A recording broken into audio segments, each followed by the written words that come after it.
भगवान की आराधना और प्रार्थना ऐसी वस्तु है कि वह यदि शुद्ध श्रद्धा भक्ति से की जाए तो कोई भी ऐसा कार्य नहीं है जिसकी सिद्धि न हो सके, परंतु उस प्रकार का विश्वास और भगवत परायणता हुए बिना उसकी नाट्य रचना सचमुच उपहासास्पद ही है। भगवान ने कहा है कि जो प्राणी अनन्य भाव से मेरा चिंतन करते हुए समय को उपासना करते हैं, उन योग युक्त के योग और क्षेम का निर्वाह मैं ही चलाता हूँ। जो वस्तु मिली नहीं है उसका प्राप्त होना योग है, और मिली हुई की रक्षा करना क्षेम कहलाता है। भगवान सर्वात्मा ही भगवत परायण प्राणियों के योग क्षेम का वहन करते हैं। जैसे प्राप्त लोक व्यवहार युक्त वस्तुओं की प्राप्ति योग है, वैसे ही मोक्ष आदि के उपयोगी ज्ञान समाधि आदि की प्राप्ति भी योग ही है। शरणागति का भाव महानुभावों ने ऐसा वर्णन किया है कि जैसे गौ अश्व आदि का विक्रिय करने वाला पुनः उनके भरण पोषण की चिंता में नहीं पड़ता, उसी तरह अपने सर्वस्व सहित अपने आप को भगवान में समर्पण कर देने वाले प्राणी को अपने लौकिक तथा पारलौकिक कल्याण की चिंता नहीं करनी चाहिए। परंतु क्या यह सब ऊपर के भावों के समान बनावटी हो सकता है? प्राणियों में देखा जाता है कि ऊपर से भगवान की शरणागति की बात त्राही मां शरणागतम आदि शब्दों में की जाती है, परंतु हर समय अपने भोजन पान धन पुत्र प्रतिष्ठा के अर्जन में ही व्यग्रता दिखाई देती है। यह प्राणियों से हो नहीं सकता कि घर में आग लगी हो और वह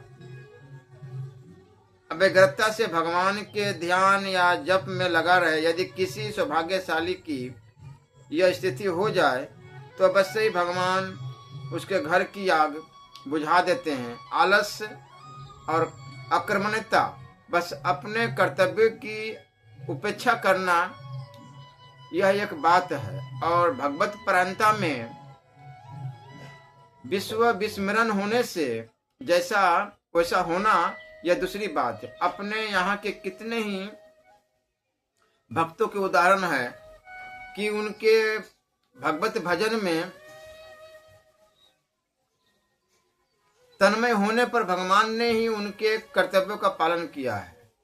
रावण मेघनाथ आदि राक्षसों की कथाओं में भी ऐसी बातें आती है कि वे लोग युद्ध के अवसरों में जिस समय अपने यज्ञ या देवाराधना में बैठते थे, उस समय किसी बात की परवाह नहीं करते थे। तब उनका ध्यान आराधन आदि भंग करने के लिए सुग्रीव के सैनिकों की ओर से विघ्न किया जाता था। उस समय लोगों की यह धारणा थी कि यदि इनके निर्विघ्न देवाराधन संपन्न हो गए तो फिर इन पर विजय प्राप्त करना असंभव हो जाएगा। वे लोग भी घोर अपमान और कष्ट सहन करके भी अपने आराधन से नहीं उठते थे, और यदि किसी प्रकार से उन्हें उठना पड़ता तो वे उसे अपनी असफलता में बाधक समझते थे। सर्वत्र ही निजी प्रयास साध्य कार्यों में भी प्राणियों को ईश्वर का सहारा रखना ही पड़ता है। द्रौपदी और गजराज को जब अपना और अपने राक्षसों का सहारा टूट गया, तब फिर भगवान के बिना उनका और कौन रक्षक हुआ?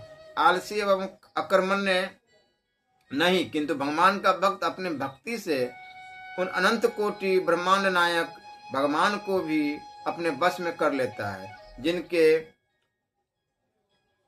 ब्रूह विलास से माया अपनी गणित ब्रह्मांडों का सृजन पालन एवं संहरण करती है। उन भक्तों के आत्मा को कौन सा ऐसा कार्य अवशिष्ट रह सकता है जो भगवान के कृपा कटाक्ष से न हो सके? सच्चे भक्तों की प्रार्थना से समाज एवं एक देश का ही नहीं विश्व भर का कल्याण हो सकता है और हुआ है, परंतु उस प्रकार की योग्यता और प्रार्थना तत्परता जब तक नहीं है तब तक हम अपने अनेक लौकिक स्वार्थमय कर्मों में प्रवृत्त होते हैं।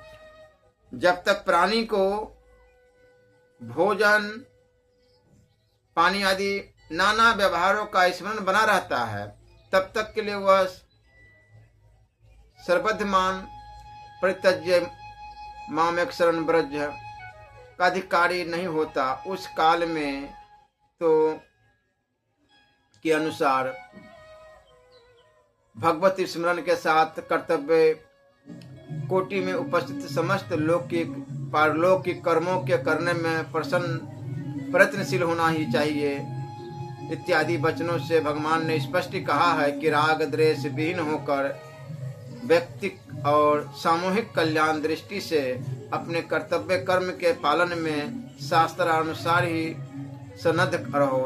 वेद शास्त्रों पर आस्था और श्रद्धा रखकर उनके आज्ञानुसार चलने से लोक परलोक भगवत आराधन भगवत प्रसन्नता सब कुछ सुलभ हो जाता है। व्यक्ति व्यष्टि समष्टि लौकिक पारलौकिक ऐसा कोई अभ्युदय या कल्याण नहीं है जिसका वेद शास्त्र से संबंध न हो। देह इंद्रिय मन बुद्धि अहंकार की सभी हलचलों या चेष्टाओं का औचित्य अनौचित्य स्वस्थव अस्वस्थव समय कृत्यव असमय कृत्यव वेद शास्त्र से ही निर्मित होता है। प्रज्ञापराध से यदि कोई साधारण निषिद्ध कार्य हो जाए तो इतने से ही दूसरे किसी बड़े निषिद्ध कार्य का अनुमोदन कदापि वांछनीय नहीं हो सकता। सर्वथा शास्त्रों की दृष्टि से चलने पर कुछ भी अप्राय नहीं है। संसार में बहुत से ग्रंथों की अच्छाई बुराई उनके प्रतिपाद विषय की अच्छाई बुराई पर अवलंबित रहती है, परंतु वेद शास्त्र की यही विशेषता है कि वहाँ विषय की अच्छाई बुराई वेद शास्त्र की सम्मति असम्मति पर ही निर्भर है। उन शास्त्रों के आधार पर यह विदित होता है कि बहुत से ऐसे भाव है जो स्वयं दूषित वस्तुओं के संसर्ग से नहीं दूषित होते, किंतु दूषित वस्तु ही उनके संसर्ग से दूषित हो जाती है। भगवान की ठीक आराधना और प्रार्थना समस्त दोष जालों का उन्मूलन करके प्राणी को सन्मार्ग पर ला सकती है और व्यक्तिक सामूहिक लौकिक पारलौकिक सब प्रकार का कल्याण संपादन कर सकती है। यह तो सभी को मान्य है कि सद्बुद्धि से ही सन्मार्ग में प्रवृत्ति और सब प्रकार का कल्याण संभव है, परंतु वह सद्बुद्धि ही कैसे प्राप्त हो। सत्कर्म से सद्बुद्धि और सद्बुद्धि से सत्कर्म माना जाए तो फिर अनन्य आश्रय दोष आता है। सत्प्रेरणा से सत्कर्म का पक्ष यद्यपि ठीक ही है, फिर भी सत्प्रेरणा का आदर करने की सद्बुद्धि वहां पर भी अपेक्षित रहती है। अतः हमारे यहाँ सर्वप्रधान गायत्री मंत्र द्वारा सद्बुद्धि और सत्प्रेरणा के लिए भी भगवान की प्रार्थना का ही संकेत मिलता है। समस्त पुरुषार्थों सभी कर्तव्यों का एक मूल सद्बुद्धि है। अतः अपने देह दोबल्ले प्राण दोबल्ले इंद्रिय दोबल्ले को सुनकर रोष नहीं कर होता, परंतु सद्बुद्धि का दोबल्ले होने से असहन क्षोभ उत्पन्न होता है। इसलिए सद्बुद्धि सत्प्रेरणा के लिए भगवान से ही प्रार्थना की जाती है, जिससे समस्त पुरुषार्थ सरलता से अपने आप सिद्ध हो सके। सिद्धांत राम नाम अवलंब बिनु परमारथ की आस, बरसद बारिद बूंदे गही चाहत चढ़न आकाश। तुलसी हठी हठी कहत नित चित सुनी हित करी मानी, लाभ राम सुमिरन बरो बड़ी विसारे हानि। बिगड़ी जन्म अनेक की सुधरे अभी आजू, हो ही राम को नाम जपो तुलसी तजी को समाजो। प्रीति प्रतीति सुरति सो राम राम जपो राम, तुलसी तेरो है भलो आदि मध्य परिणाम। मनुष्य को ईश्वर की प्रार्थना तो अवश्य ही करनी चाहिए।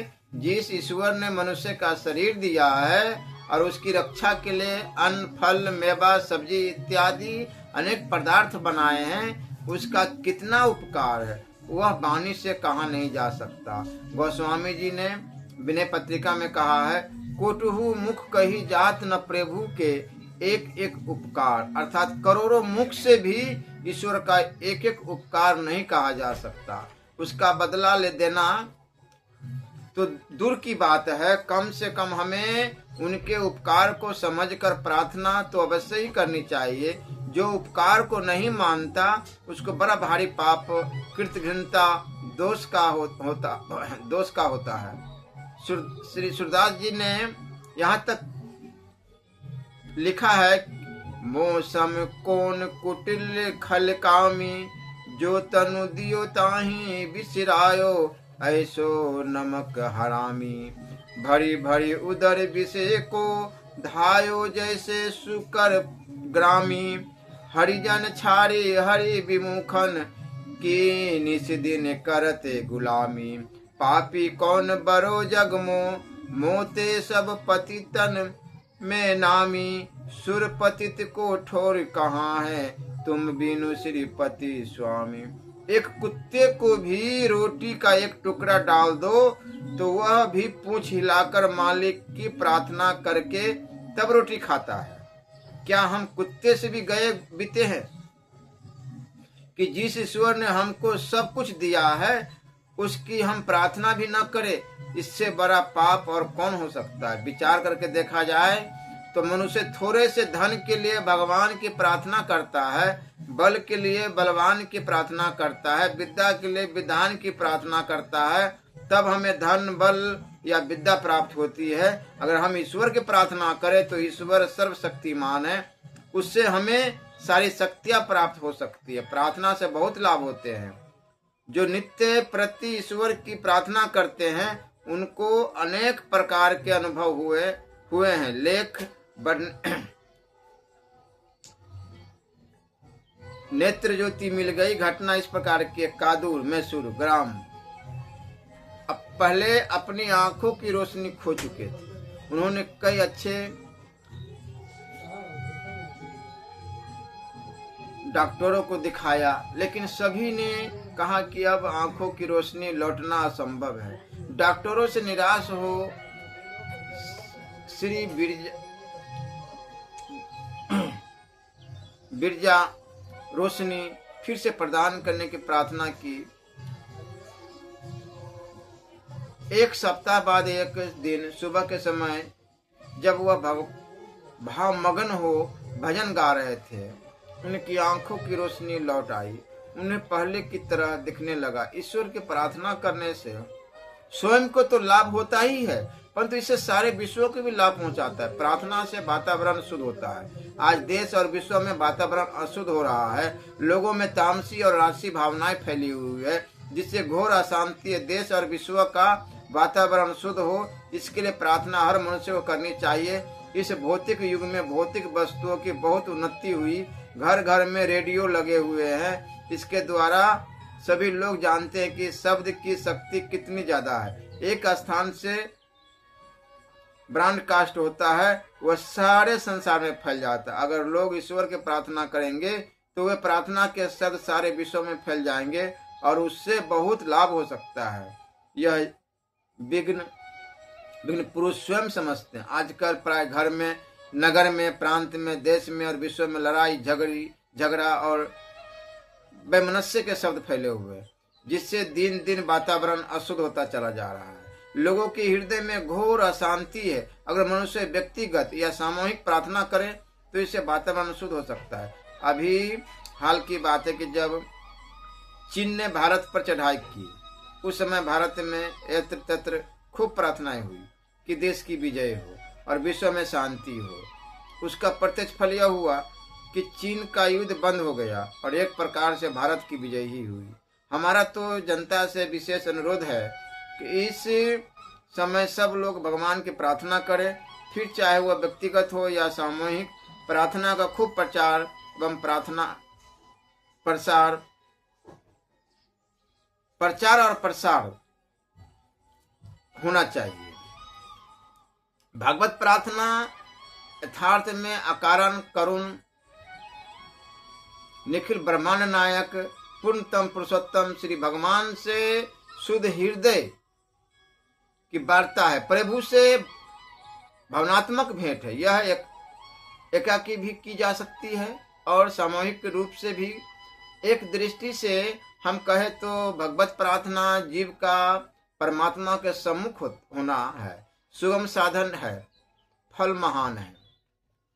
सन्मुख होई जीव मोहि जभी, जन्म कोटि अगना सही तभी। इसलिए प्रार्थना जीव के कल्याण का एक महत्वशाली साधन है। विचार करना चाहिए कि प्रार्थना का स्वरूप क्या है।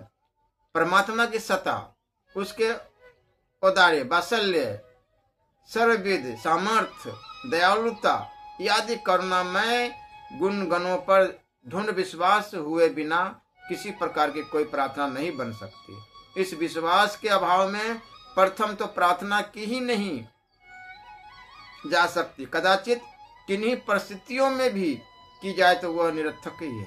विश्वास के अनंतर प्रार्थना का दूसरा अनिवार्य अंग है विनय, अभिमान और अहंकार। प्रार्थना के भाव के विघातक है। गजेंद्र को जब तक अपने बल का तथा अपने युद्ध के अन्याय गजों के बल और साहते का अभिमान रहा, तब तक उसे भगवत प्रार्थना नहीं बनी। सहस्त्रों वर्षों तक ग्राह से संघर्ष करते करते जब उसका मन, बल और ओज सब शिथिल हो गए, अनन्य गज भी उसकी रक्षा करने में असमर्थ सिद्ध हुए, तब अंततोगत्वा सबका भरोसा छोड़कर उसने भगवान की शरण ली। प्रार्थना का तीसरा अनिवार्य अंग है हृदय की शुद्धता। लोक में हम प्रबल शत्रु से पराभूत होकर कोई और उपाय न देखते हुए अपने कुछ हितों की रक्षा करने के लिए मन में कपट और दुर्भाव रखते हुए भी केवल नीति की दृष्टि से भी कोई प्रार्थना कर सकते, परंतु भगवत प्रार्थना इस प्रकार नहीं हो सकती। यहाँ तो हृदय की शुद्धता का परमेक्षित है। ये तो यूं तो किसी बात के लिए भी प्रार्थना की जा सकती है, पर मुख्य रूप से प्रार्थना के 3 निमित्त है: संकट निवारण, योगक्षेम की प्राप्ति तथा परमात्म तत्व के बोध की आकांक्षा। संसार में अनेकों प्रकार के संकट आते रहते हैं। भगवत कृपा से वे अनायास ही निवृत्त हो सकते हैं, क्योंकि परमात्मा सर्वसमर्थ है।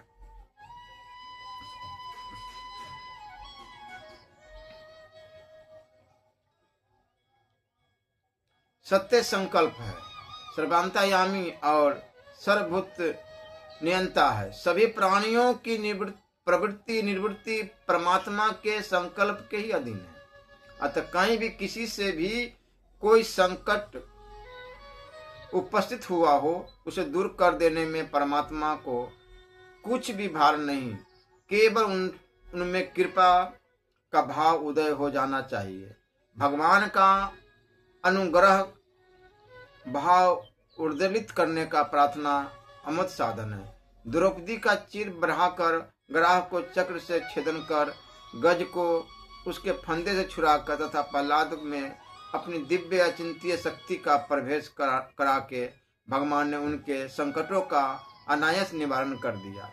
श्री प्रहलाद जी ने अपने इस दिव्य प्रभाव का रहस्य बताते हुए कहा है कि हे पित, कोई भी घातक प्रयोग जो मेरे ऊपर सफल नहीं होता, मेरा यह प्रभाव मंत्रादि सिद्धि करने से नहीं उत्पन्न हुआ है और न यह मुझे निसंग्रत प्राप्ति है। यह प्रभाव तो उन सब पुरुषों में होता ही है जिनके हृदय में भगवान श्री अच्युत विशेष रूप से अभिभूत होकर विराजमान है। शक्ति का मूल स्तोत्र परमात्मा ही, यह बतलाते हुए श्री प्रहलाद जी ने कहा है, पिताजी, केवल मेरा ही बल वह परमात्मा नहीं, अपितु आप में भी जो बल है वह भी परमात्मा से ही है। संसार में जितने भी बलवान हैं उन सब का बल वस्तु परमात्मा ही है। संसार के सभी बलवान मिलकर भी उस परमात्मा के बल के एक अंश के भी समता नहीं कर सकते। गीता के इन शब्दों में अर्जुन अपनी अनुमति व्यक्त करता है। हे ऋषिकेश, यह सर्वथा युक्ति है जो जगत आपके गुणों का कीर्तन करके हर्ष और अनुराग को प्राप्त होता है। आपके भयंकर रौद्र रूप को देखकर राक्षसगण भी जो भयभीत होकर सब दिशाओं में पलायन कर जाते हैं, वह भी सर्वथा युक्ति ही है। सिद्धों के समूह भी आपको जो निरंतर नमन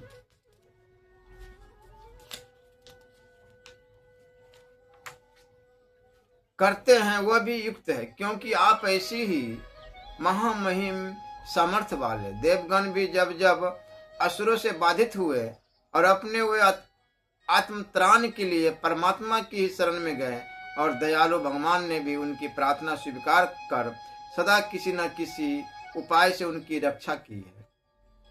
रक्षा की प्रार्थना करना किसी प्रकार से है नहीं है। परमात्मा के अतिरिक्त निस्सीम बल देव दानव मानव किसी भी प्राणी में नहीं है। जब किसी का अपना बल पौरुष सब निरर्थक सिद्ध होता हुआ, तब भगवान से प्रार्थना करना श्रेष्ठ सम्मत पथ है। इस बात को सदा ध्यान में रखना चाहिए। जिस पक्ष में धर्म होता है, उसी पक्ष में भगवान श्री कृष्ण होते हैं, और जिधर भगवान कृष्ण होंगे उधर ही विजय होगी। अतः यदि भगवान से कोई ऐसी प्रार्थना की गई है जो धर्म या न्याय के अनुकूल नहीं, तो उसकी पूर्ति की आशा कथमपि नहीं करनी चाहिए। वस्तु अधर्म और अन्याय के पथ पर अग्रसर होकर विनय और शुद्ध हृदयता सच्चे अर्थों में बन ही नहीं सकती। विनय और शुद्ध हृदयता प्रार्थना के मुख्य अंग है, यह पूर्व कह आए हैं।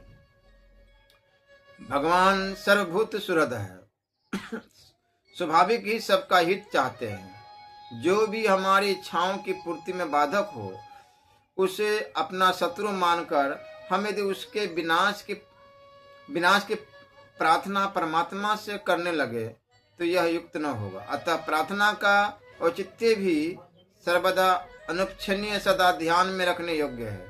पुरुषार्थ सिद्धि के लिए अपनी रक्षा तो प्रथम अनिवार्य है, क्योंकि हम अपने अस्तित्व को रखकर ही कोई पुरुषार्थ प्राप्त करने का प्रयत्न कर सकेंगे। परंतु अस्तित्व रक्षा के अनंतर योग क्षेम की प्राप्ति दूसरी अनिवार्य वस्तु है, जिसके बिना पुरुषार्थ प्राप्ति के सभी प्रयत्न बाधित होंगे। योगक्षेम का स्वरूप व्यक्ति के लिए पृथक पृथक शाही होता है। रुचि, इच्छाएं और आवश्यकताएं व्यक्ति की विलक्षण है। अतः योगक्षेम का स्वरूप भी भिन्न भिन्न हो जाता है। योगक्षेम की प्रार्थना कर तो सभी सकते हैं, पर हम अपने अधिकार और योग्यता के अनुसार ही उससे परमात्मा से हमारी योग्यता बढ़ती है, परमात्मा से प्राप्त कर सकेंगे। भक्ति, सदाचार और भूत हित परायणता से हमारी योग्यता बढ़ती है, तथा इसके विपरीत आचरण करने से हम अयोग्य होते जाते हैं। योग्य पुरुष द्वारा की हुई प्रार्थना विफल नहीं होते। अयोग्यों की प्रार्थना कभी सुनी नहीं जाती, कारण स्पष्ट है। इसलिए योग्य बनो। इसलिए नाम जप बहुत जरूरी है। सब सुखी हो जाए, सब निरोग हो जाए, सब पवित्र आचार विचारों से हो जाए, कोई भी दुख का भागी न हो। जिनके पुत्र नहीं हुए पुत्रवान हो जाए, पुत्रवान को पुत्र प्राप्त हो जाए। जो निर्धन है वह धन संपन्न हो जाए। जो पुत्र पौत्र और धन संपन्न है वह शतायु हो, पूर्णायु प्राप्त करे। समय पर समवृष्टि हो, पृथ्वी धन धान्य से परिपूर्ण हो, सस्यशालिनी हो, तथा हमारा यह देश कलेश और क्षोभ उत्पन्न करने वाली सभी बातों से रहित हो जाए। तत्व की खोज में लगे रहने वाले ब्राह्मण सर्वथा भय रहित होकर तत्वानुसंधान करे। यह प्रार्थना अपने सभी शुभ कर्मों के अंत में करते रहने से अपने लिए पृथक योगक्षेम की प्रार्थना करने की आवश्यकता ही नहीं रह जाती। भगवान में अपना शुद्ध समाहित चित्त समर्पित करने का अभ्यास बढ़ाते बढ़ाते जब वह इतना बढ़ जाता है कि मन सदा सब कार्यों में भी भगवान की स्मृति बनाए रखता है, उस अवस्था में तो अनुराग से परिपूर्ण भक्त अपनी जो जो इच्छा व्यक्त करता है उसे भगवान उसी प्रकार प्रसन्नता से पूरा कर देते हैं, जैसे उदार और दयालु पति सती साध्वी और पति परायणा पत्नी की इच्छा को। श्री राधा वल्लभ लाल।